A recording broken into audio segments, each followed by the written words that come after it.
Hey guys, we just have these two sections left, and in the video I assigned the Ed Puzzle, I think last week, she really kind of talked about these ideas already, in that we can't create a perfect engine video. So hopefully this stuff makes sense, and again, these two ideas are super related. They're almost could be one section. So natural systems tend to proceed to a state of greater disorder. Okay, so think about, you know, your house or your room or whatever. If you don't put effort into it, it's going to get more and more disordered, right? It doesn't take a lot of energy over time for a room to get really messy. But it would take an input of energy to make it neat again, right? And it's very, very much, if you can kind of wrap your head around that idea, then the rest of this whole next two sections makes sense. Okay, so whenever we're doing anything with energy, we're going to end up with less and less useful or usable energy over time.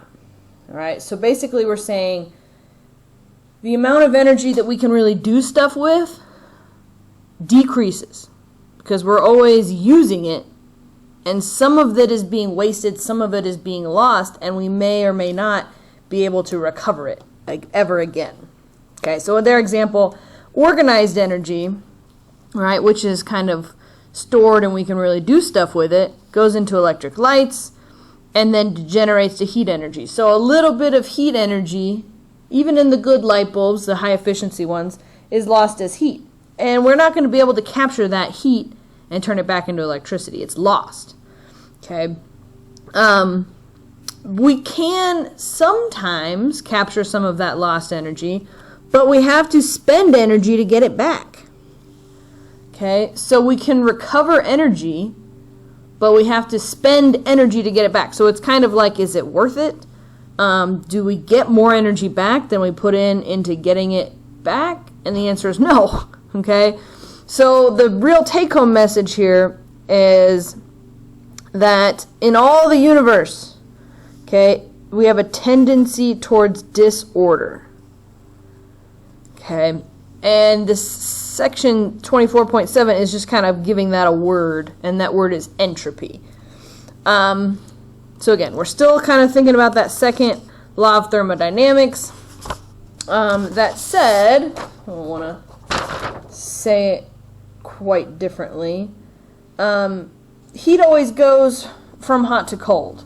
I mean, yes, that's true, but in the process, okay, we're always going to make things a little bit more disordered. And again, I would say,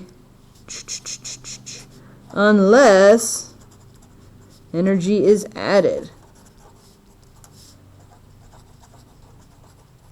Okay, so you might be thinking, if your brain works at all like mine, well, if the universe tends towards disorder, how in the world can we have, you know, living systems organized into cells and organ systems? That all seems very organized, right?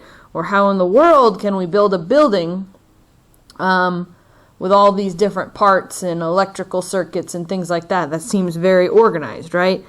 But if you think about Earth as a system, okay, all of Earth and everything on it and in it, we are constantly having energy added to our system. Okay, we are constantly having energy added from the sun. And so, as a system, our disorder is probably not increasing. We're not becoming more disordered because we do not have this kind of prerequisite of not having energy input. We're having energy input all the time.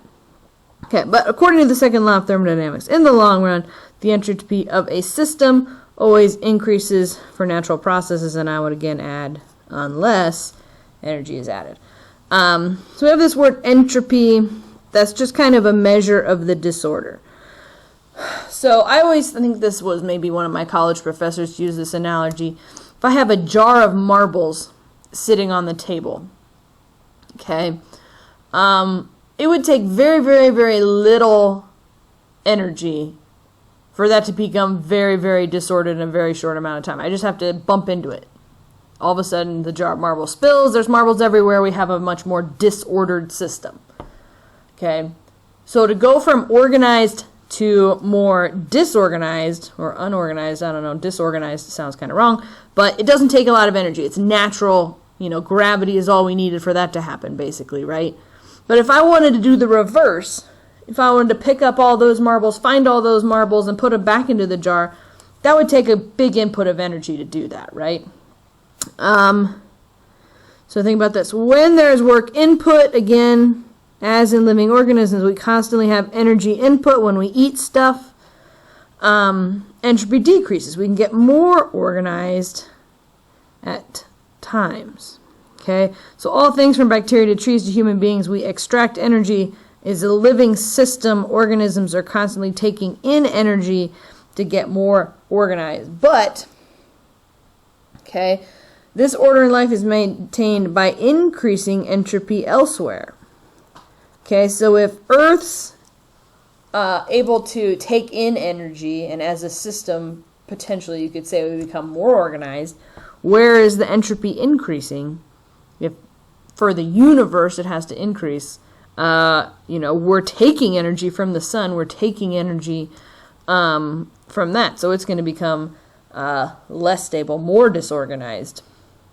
And when it becomes a certain level of disorganized, then our star's life cycle will have to move on to an even more disorganized state, which would be like a red giant or something. So we're taking energy from the sun to kind of overcome our natural tendency of disorder, which is entropy. And that seemed real fast, but hopefully, again, it kind of makes sense. We have this idea that naturally, unless you apply upkeep to things, they tend to get more disordered.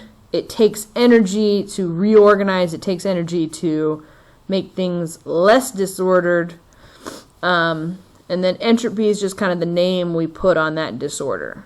Okay, so entropy always increases. Things get more disordered unless we're able to add energy to the system, and then we can kind of spend that energy on staying organized, on overcoming this kind of push of entropy to take over the universe.